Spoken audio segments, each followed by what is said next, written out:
Bwana wetu Yesu Kristo apewe sifa. Ndugu mtazamaji na ndugu msikilizaji, popote pale ambapo unatega sikio lako kunifuatilia kupitia chaneli hii ya Yerusalemu TV ndani ya YouTube.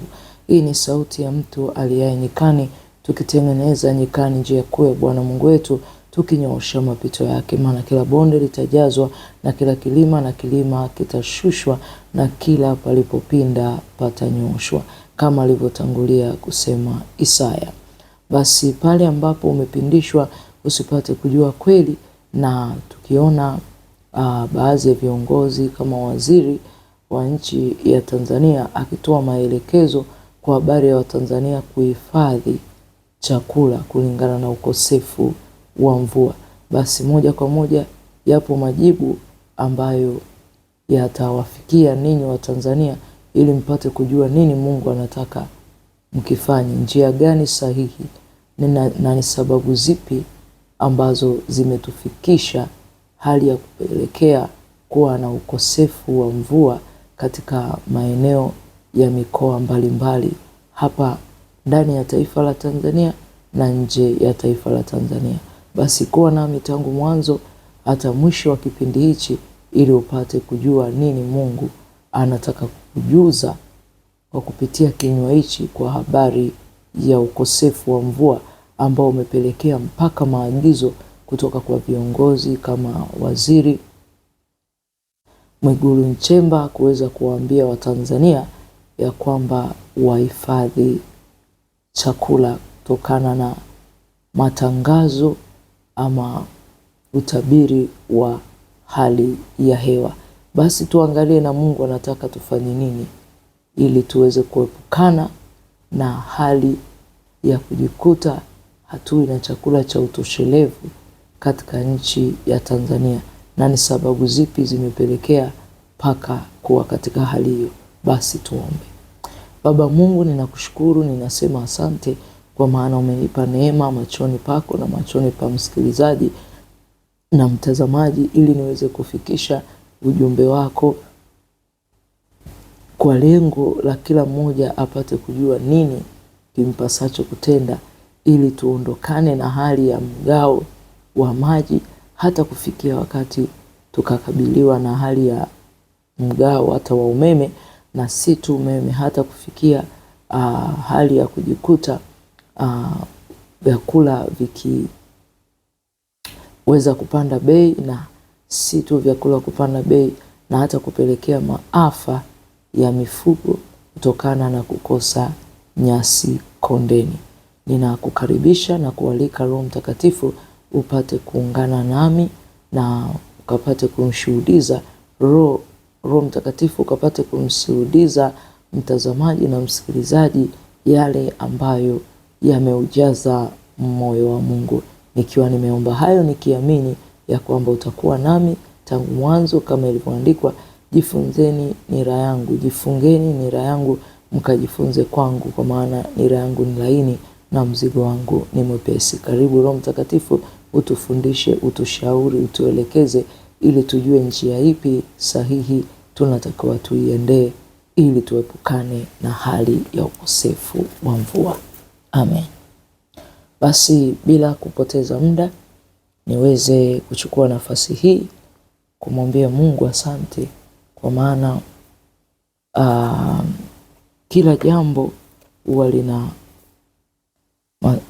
lina suluhisho la nini kitendeke, nini kifanyike, ili tuepukane na hali ya mgao wa maji au kukosa kabisa kwa maji, au kujipelekea hata vyakula kupanda bei, na ili hali kila mmoja akiwa anajua maisha ya Mtanzania, mlo wake wa siku, namna anapojitafutia mpaka upate. Basi ikiwa ni mgumu, hebu tuone kwanza zipo sababu ambazo zimepelekea mpaka Mungu kuamuru watu wajikute katika hali ya ukavu katika bustani, na hali ya maji wanajitosheleza hata katika huo mto Ruvu na maeneo mbalimbali nchini ambao wanategemea maji kwenye vyanzo vya mito. Basi moja kwa moja tuone kwamba ni nini Mungu ambacho kimemfanya akaamua haya. Cha kwanza, amesema nami, na nimekuwa nikifundisha mara nyingi sana pale inapokuwa imetokea hali ya ukame kama ilivyotokea Kenya, kama tumeona Sudani na maeneo mbalimbali ya bara la Afrika. Sasa moja kwa moja ukisoma kitabu cha Yeremia utaona sababu pia zipo, na hapo ninaelezea sababu chache kulingana pia na muda wangu. Sasa ukisoma Yeremia 5 ule mstari wa 24 inasema, wala hawasemi mioyoni mwao, na tumche Bwana Mungu wetu aletaye mvua. Hivyo watu hawana muda wa kumcha Mungu. Na ili mtazamaji na msikilizaji utakuwa shuhuda kwa hichi ninachokieleza. Siku ya kumcha Mungu watu ndo wako bize kwenye shughuli zao. Na ikiwa basi siku hizo wengi wa Afrika wa Tanzania wanasema ni weekend, basi siku hiyo ndo watu kustarehe ba, ama wengine kuona kwamba ndio siku ambayo hamna kazi maofisini, basi ndio siku ya kujifanyia usafi wa vyumba vyao, kufua nguo na kila kitu. Lakini wakasahau ya kwamba tunaye Roho Mtakatifu ambaye katika roho kuna roho 7: hekima, maarifa na ikiwemo pia roho kumcha Bwana. Kwa hiyo ipo siku ambayo Mungu ameitenga rasmi kwa ajili ya kumcha. Na akisema kabisa, fanyeni kazi zenu siku 6, lakini siku ya 7 itakuwa siku takatifu kwenu. Ni siku ya kustarehe nyumbani mwa Bwana. Mtu yote atakayefanya kazi siku hiyo, Biblia inasema atauawa. Ni kweli mtasema kwamba tuna muda mwingi sana tujafanya hizo kazi na hamna aliyekufa. Sasa nataka niwaambie, ukisoma kitabu cha Matendo ya Mitume 17:30 inasema, zama zile za ujinga Mungu alijifanya kama hazioni, lakini sasa anaagiza kila mmoja atubu. Na wakati wa kufanya mapenzi yetu hapa chini duniani, ya kupelekea mpaka kuvunja mapenzi ya Mungu na taratibu na sheria na amri alizoziweka kwa habari ya siku ya 7 ambayo itakuwa ni siku ya mapumziko nyumbani mwake, tukila neno lake, ili kupitia hilo neno lipate kutufunza nini tunatakiwa tutende. Hata katika shughuli zetu linatupa ubunifu, linatupa taratibu hata za utumiaji wa kile Mungu anachokupatia. Watu wanajikuta hawana muda na Mungu. Lakini wakati wanapoingia kwenye wimbi la kujikuta wanapata mgao wa maji, wanajikuta wanalalamika. Nimeona Kimara watu wanalalamika, maeneo ya Tabata watu wanalalamika, na maeneo mbalimbali katika mikoa watu wanalalamika. Sasa tunaweza tukarudi, haya malalamishi tunampa nani? Ni nani sababisho? Cha kwanza, hata wanaolalamika inawezekana kuanzia Januari mpaka Disemba hawajafika katika nyumba ya ibada ya Mungu wao. Na mtu anaweza kuniambia, kwani kufika nyumbani mwa Bwana ndio kupata mvua? Ukisoma maandiko matakatifu utaona kwamba Mungu pale anapokuwa watu wanamtukuza, watu wanamcha yeye, hawezi akataka mwili huu anaotaka tuutolee kuwa dhabihu ambao ndio ibada yenye maana, ukawa hauna chakula, ukawa hatupati mahitaji, na hakuna kingine duniani ambacho Mungu amesema pia mwanadamu anatakiwa akipate zaidi ya kula, kunywa, kufurahi na kumtukuza Mungu kwa hayo yote anapotulisha. Sasa watu hawana hata muda wa kuja kumtukuza Mungu wao kwa miili yao, alipowapa ugali, alipowapa ubwabwa, alipowapa maji. Hawana muda wa kuja kumtukuza Mungu kwa miili hiyo baada ya kushiba. Ndio maana sema Mungu aliwanunua kupitia mwanae Yesu Kristo, ili mumtukuze Mungu kwa kupitia miili yenu. Sasa watu wanashiba, hawajui kwamba mwili wako unapokuwa umeushibisha kwa kile chakula Mungu amekupa, unatakiwa pia mwili huo utoe ibada, utoe dhabihu ya mwili wako kwa kumcha Mungu, ili neema yake ya mvua iendelee kunyesha na tuzidi kuneemeka afya zetu. Lakini watu wako mbali, na baada ya kuambiwa tunaingia katika mgao wa chakula, najua kila mmoja ameweza kulalamika. Na mimi kuna kitu ambacho nimepata, nikasema ni vizuri pia hata waziri akasema kweli, kwamba unapowaambia watu wapate chakula au vyakula walivyo navyo wavitunze sana, lakini huku unatoa maelekezo kwamba ghala zimejaa. Basi kwa nini msiangalie katika ghala mkasambaza hicho chakula? Ni sehemu tu ya wazo na ushauri, ili watu wapate chakula kwa bei nafuu, maana vipo katika ghala, ili kila mmoja ahifadhi. Unaweza kumwambia mtu ambaye ana mlo mmoja ahifadhi, anahifadhi nini? Anatoka kutoka kwake ndo ili apate chakula cha kuwamegea wanaye. Kwa lazima mngetafakari na lazima mngefikiri kwamba watu wao mnao watumainisha kwamba chakula kipo, na huko hawataki kumcha Mungu ili wapate hata vyakula kwa bei nafuu. Na basi kama mnawatumainisha na kuwaonyesha kwamba chakula kipo wala hakutakuwa na athari yote itakao wakabili kutokana na hali ya ukosefu wa mvua, sasa kwa nini muwaambie watunze? Na mtu unatunza kitu usichokuwa nacho.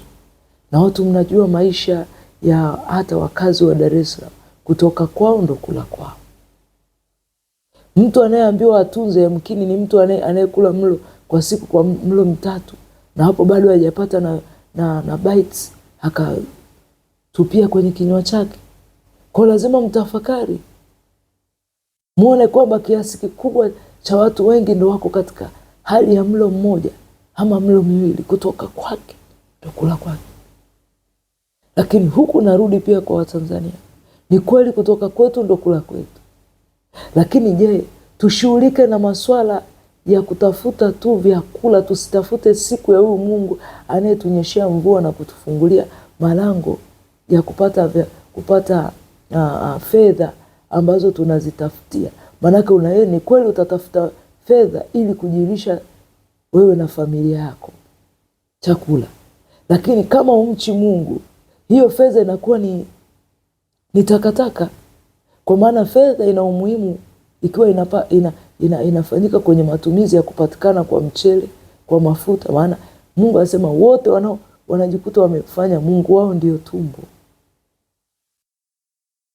Sasa kinapokosekana, hata ule muda mnaotoka kwa hizo siku mpaka siku ya Bwana, mnatoka kujitafutia chakula au mnatoka kutafuta fedha kwa ajili ya chakula. Sasa mnaikuta chakula chenyewe hakipatikani. Nyie mnaona njia gani sahihi? Heri mumche Mungu anayeleta mvua ya vuli kwa wakati wake, na kutuwekea juma za mavuno zilizoamriwa. Na huko akisema kwenye Yeremia 5:25, maovu yenu na dhambi zenu ndo zimegeuza haya. Maovu hayo ndo yapi? Hata kutokumcha Mungu anyeshaye, na hata kutoshika sikukuu. Soma Biblia katika kitabu kitakatifu cha Zekaria. Zipo sikukuu rasmi za Mungu, hata hizi mnazosema Krismasi. Hilo ni somo jingine. Mambo ya Krismasi ni kufuatisha mambo ya dunia hii, kwa maana hata hicho mnachodai kimezaliwa kitakatifu, siku hiyo ndo uchafu unafanyika. Kwa zipo sikukuu ambazo Mungu amezitenga rasmi, ambazo wanadamu wanatakiwa wazifuate, ambazo pia zinatupa kupata mvua. Hebu tusome Zekaria 14. Siku ambazo Mungu ameweka kama sehemu ya kumbukizi. Na lazima hata nchi inapokuwa na kumbukizi, sijui ya Mwalimu Nyerere, kumbukizi sijui ya mashujaa waliokufa, zinaheshimiwa Watu wanazuiwa hata kwenda makazini, kunakuwa mna kazi, manake tayari watu wameshajizoesha, tayari wameshaiheshimu. Kwa hiyo hatuheshimu siku ya Mungu ambayo ni kumbukizi ambazo hata wana wa Israeli walipotoka utumwani, Mungu alimwambia Musa wapeleke jangwani ili wakafanye sikukuu za vibanda, na akasema itakuwa ukumbusho kwa wana wa Israeli kizazi hata kizazi. Sasa ukisoma Zekaria 14 ule mstari wa 16 utaona anasemaje. Hata itakuwa ya kwamba kila mtu aliyesalia wa mataifa yote waliokuja kupigana na Yerusalemu atakuwa ya mwaka baada ya mwaka ili kumwabudu mfalme Bwana wa majeshi na kuishika sikukuu ya vibanda. Kuishika. Hata muabudu Mungu mwaka hata mwaka. Watu unakuta mwaka umeisha hawamwabudu Mungu, hawana muda na Mungu. Mstari wa 17 Zekaria katika kitabu cha sheria ufalme cha Zekaria 14 mstari wa 17 unasemaje? Tena itakuwa kwamba mtu awaye yote wa jamaa zote zilizomo duniani, manake hatuongelei tu kwa habari ya nchi tu ya Tanzania, lakini naanza na hapa nyumbani. Ndio maana sema ibada njema huanza nyumbani.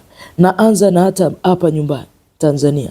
Tena itakuwa kwamba mtu awaye yote wa jamaa zote zilizomo duniani asiyekwea, manake asiyeenda kwenda Yerusalemu kumwabudu mfalme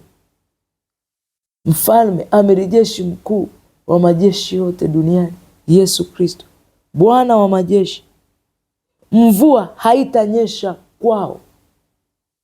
Mvua haitanyesha kwao. Na anakuambia mstari wa 18 na kama jamaa ya Wamisri hawakwei, manake na Wamisri ambao hawana kumjua Mungu wala hawana muda na Mungu wala hawaji pia, nao haitanyesha kwao. Itakuwako tauni ambao Bwana atawapiga mataifa wasiokwea ili kushika sikukuu ya vibanda. Mstari wa 15 anasema hii ndio adhabu ya Misri. Ukosefu wa mvua ndio adhabu ya Misri na adhabu ya mataifa yote wasiokwea ili kushika sikukuu ya vibanda. Hiyo ndio adhabu. Kwa sema wala wasemi na tumche Bwana Mungu wetu pamoja na hii adhabu. Kama nilivyotangulia kusema, lipo giza la vita. Giza hili limeendelea kushamiri kwa kukosa hata chakula kwa watu wengine. Limepelekea kukosa hata maji kwa watu wengine. Limepelekea kurudi hatujapata tena ile neema ya kuvuna maji ya mvua. Na tumekuta tukiingia kwenye visima vya maji ambayo hata hawezi kunywa, na mengine ni ya chumvi ambao hata wengine waliozoea maji mazuri hawawezi kunywa maji ya chumvi. Hii ndio laana iliyomwagwa. Na sababu pia kumwagwa kwa laana hii nimeielezea kwanza. Watu hawamchi Mungu. Watu hawashiki sikukuu za vibanda. Kwa ukumbusho ndio sikukuu, siku ambayo ni kuu Mungu ameitenga, watu hawaishiki. Jingine ambalo ninaendelea kuwapa kwamba sababu nyingine ni hali ya umwagaji damu wa watu ambao umefanyika katika taifa hili. Ndio maana hata Kaini alipomuua ndugu yake Abili, Mungu akamwambia Kaini, ardhi imelaaniwa kwa ajili yako na michengoma na miiba itakuzalia. Sasa ardhi ili ionekane kulaaniwa lazima mvua ikosekane, ili ukute katika taifa hamna chakula kinachopatikana. Na ndipo Mungu tena kanambia sababu nyingine ni watu kumwacha kumwabudu Mungu aletaye mvua na kwenda kufanya ibada za miungu, miti, mawe, sanamu ya kuchonga, na watu weza kuwashawishi wengine kwenda milimani ili kwenda kutambika mvua zinyeshe. Na ndipo Mungu akasema na mimi katika kile kitabu kitakatifu cha sheria ya ufalme wa Mungu katika Yeremia 14. Yeremia 14 ule mstari, nisome katika huu mstari Yeremia, tusome katika kitabu cha Yeremia 14:22 anasema, je, katika vitu vya ubatili vya mataifa kiko kitu kiwezacho kuleta mvua? Hilo ni swali. Je, hata tunapokuwa tunahimizwa kupanda miti, je, miti ndio inaoleta mvua, au sheria na maagizo ambayo Mungu ameyaweka watu wake wakayafata ndio yanampa Mungu ushawishi wa kuwapa watu mvua? Anasema, je, mbingu zaweza kutoa manyunyu? Yaani mbingu tu yaamue kutoa manyunyu ikiwa yeye aliyeiumba hajaamuru ishushe mawimbi, ndio manyunyu. Anasema, je, si wewe Bwana Mungu wetu? Kwa sababu hiyo tutakungoja kwa kuwa wewe umefanya hivi vyote. Ni kweli tutakaa kama neno linalosema tutamngoja, lakini je, tumekaa katika kutubu? Tumeacha kujiaminisha kwa miungu na miti ambayo tunaambiwa tuipande, hiyo ndio inayoweza kuleta mvua. Kwa hiyo tunawatumainisha watu, wao hawana shida. Shida ni kwamba hawajapanda miti inayoleta mvua, ambayo ndio vitu vya ubatili ambavyo haviwezi kuleta mvua. Basi kwa kupitia hayo makosa, baadhi ya makosa hayo, na watu kwenda kutambika na kumwacha Bwana Mungu wao, ndivyo Mungu akasema na mimi katika kitabu kile kitakatifu cha Amosi. Kitabu kitakatifu cha Amosi. Nami nafikisha kwako mtazamaji, nafikisha kwako msikilizaji. Amosi 4:6 nasemaje? Bwana ndipo akasema nami katika Amosi 4:6. Asema, mimi nami nimewapa usafi wa meno katika miji yenu yote na kutindikiwa na mkate mahali penu pote, lakini hamkunirudia mimi, asema Bwana. Kwa hiyo njia sahihi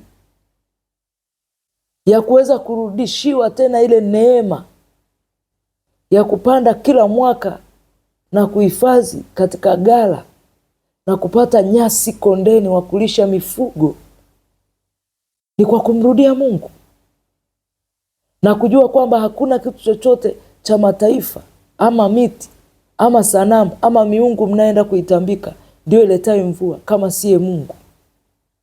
Mstari wa 7 anasema, tena nimezuia mvua.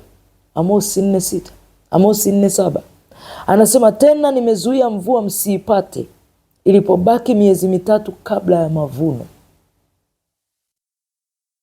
Mwisho wa mwaka tunahesabu miezi mitatu kabla ya mavuno, tukiwa tunayatumainia Januari, Februari, kila mtu kwa mikoa yake Mungu alivyoweka juma za mavuno zilizoamriwa kuvuna.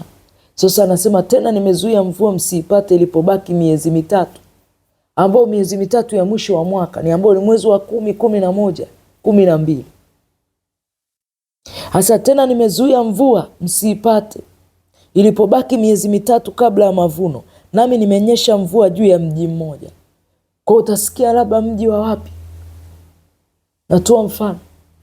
Utasikia labda Singida, utasikia labda Mwanza, na hata nyingine inakuja kwa maafa, au inakuja tayari kimepandwa lakini kimesha haribika shambani, mbegu zimeoza kwenye mashamba. Ndio hapa anasema nami nimenyesha mvua juu ya mji mmoja, nikazuia mvua isinyeshe juu ya mji mwingine. Sehemu moja ilipata mvua na sehemu isiyopata mvua ilikatika. Basi mstari wa 8, basi kutoka miji miwili mitatu walitangatanga kwenda mji mwingine wapate kunywa maji, wasipate maji ya kuwatosha, lakini hata wajamrudia. Yaani pamoja na malalamiko ambayo tunalalamika ya kwamba maji hatuna, na kuna wakati Mungu alisema na mimi, unapeleka mahitaji yako kwa mwanadamu asiyekuwa na uwezo wa kunyesha mvua. Maana wengine mtalalamika, jamani, labda miundombinu, yamkini labda serikali. Unakuta wenyewe nao wamekosa. Katika makosa hayo yanapelekea wananchi wao wote kuteseka.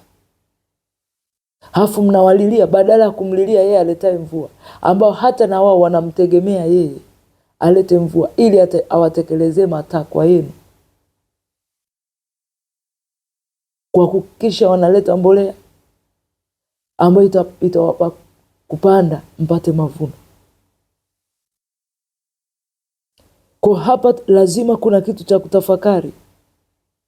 Na tunalalamika, je, mapigo haya tumeonewa? Mungu ametuonea?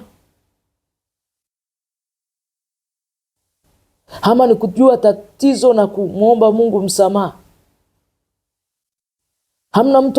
Hamna baba anayepiga mwanae bila kosa. Hakuna baba ambaye anajua kuna mahitaji ya watoto wake asiwape watoto wake mahitaji wakati ni madai yao ya haki.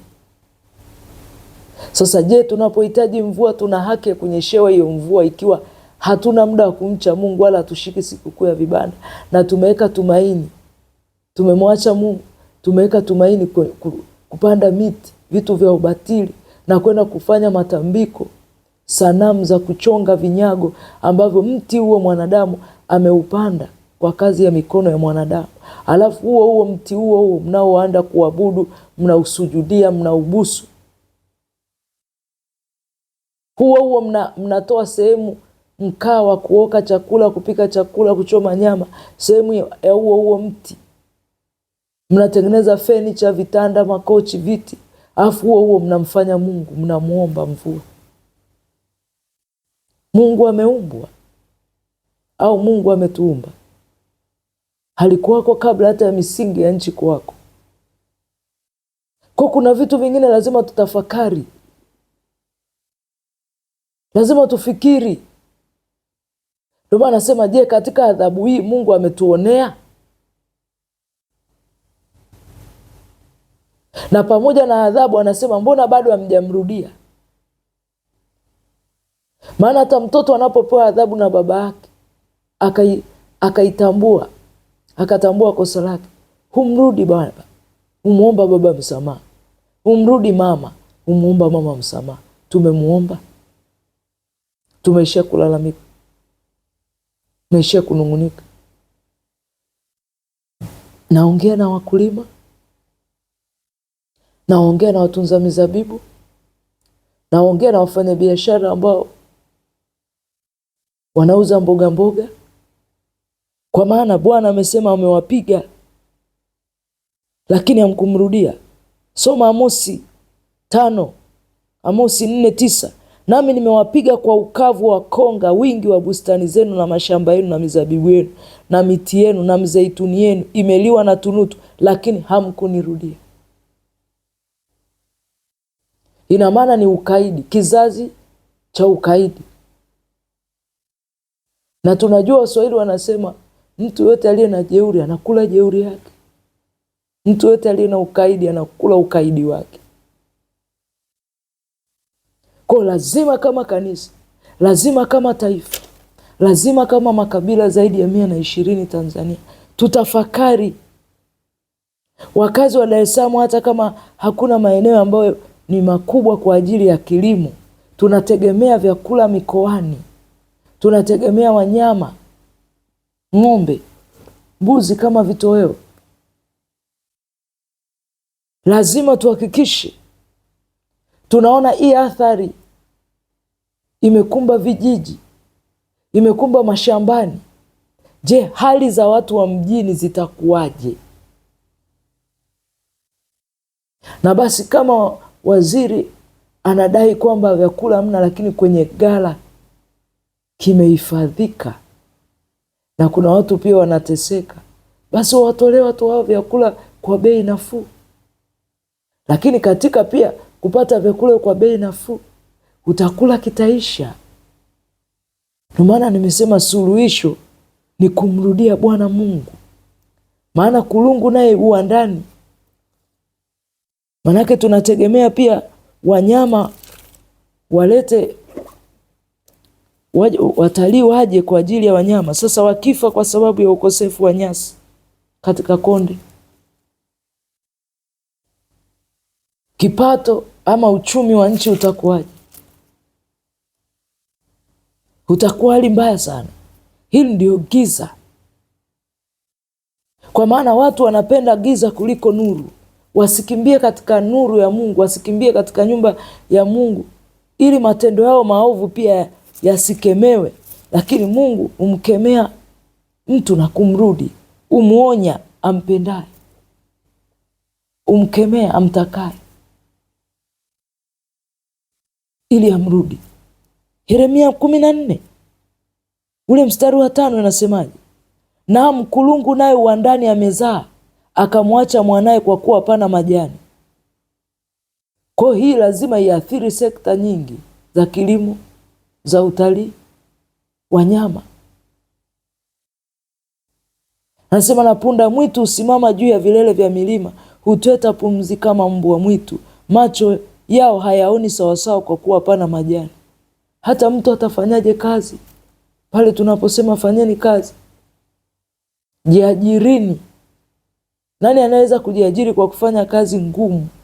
Maana tayari ajira mjawatengenezea mazingira ya ajira.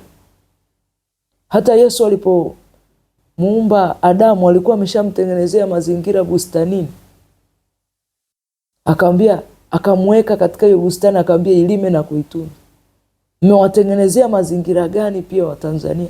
Akamwambia sasa kaa hapo, lima hii.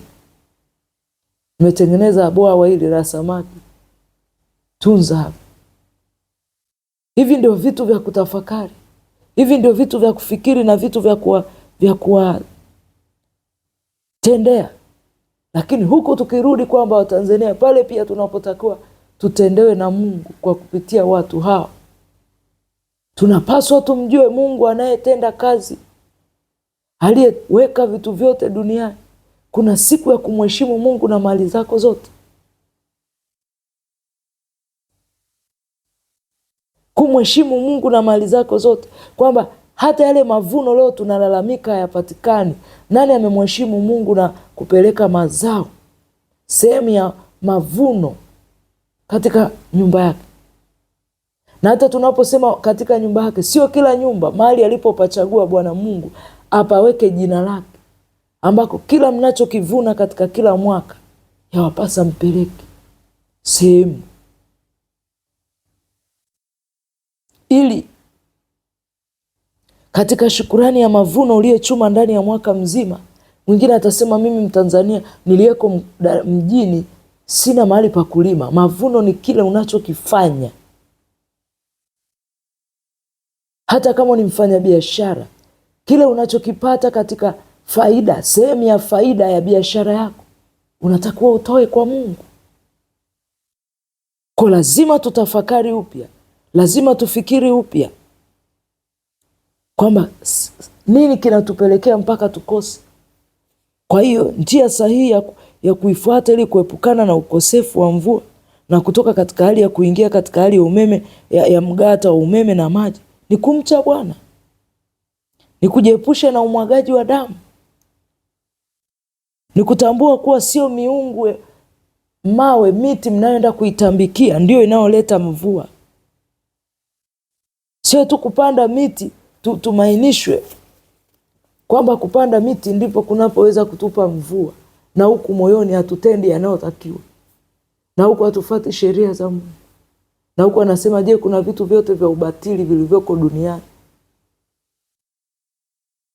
vinavyoweza kumpa mtu mvua, je, si Mungu? Hata mbingu zinaweza zikafunguka kutoa kunyesha mvua ikiwa Mungu hajaziamuru zifunguke. Nasema, tazama nimeifanya mbingu kuwa shaba na nchi yenu kuwa chuma. Kwa sababu watu hawataki kumcha Mungu. Watu wanaabudu miungu ambaye si Mungu aliye hai.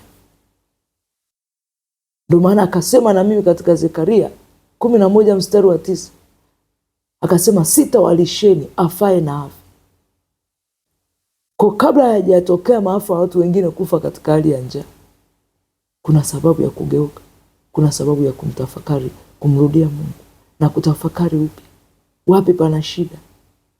Wapi Watanzania nao hawajasimama katika kujua yupo Mungu anayetakiwa wamche? Wapi viongozi wanaotakiwa kujua Mungu ana umuhimu katika hili taifa, na sio kusema kwamba watu Mungu hayuko katika sehemu yao viongozi, wakati na wao siku ambazo si za kazi pia wanaenda kumwabudu. Lazima kuna kutafakari, lazima kuna kujua kwamba yale mnaotakiwa mwatimizie wa Tanzania kwa kuhakikisha wanapata mbolea ya kupanda. Lakini kabla ya kuona kwamba kuna mbolea ya kupanda, tutafakari nini kimezuia mvua, hata yale mnaotakiwa mwape mahitaji yao, kuhakikisha miwa ipo inayosababisha tuwe na sukari ya kutosha, na namna ambavyo umeme maji na ni umeme pia umeweza kugundulika kwamba nishati ya umeme inazalishwa pia kwenye vyanzo vya maji. Je, mito hiyo ikikauka hali itakuwaje? Tafakari upya, chukua hatua kabla hamjatimiza neno linalosema katika Yeremia 15:2, nikiwa nahitimisha kwamba walioandikiwa kufa kwa njaa watakufa kwa njaa, kufa kwa upanga watakufa kwa upanga.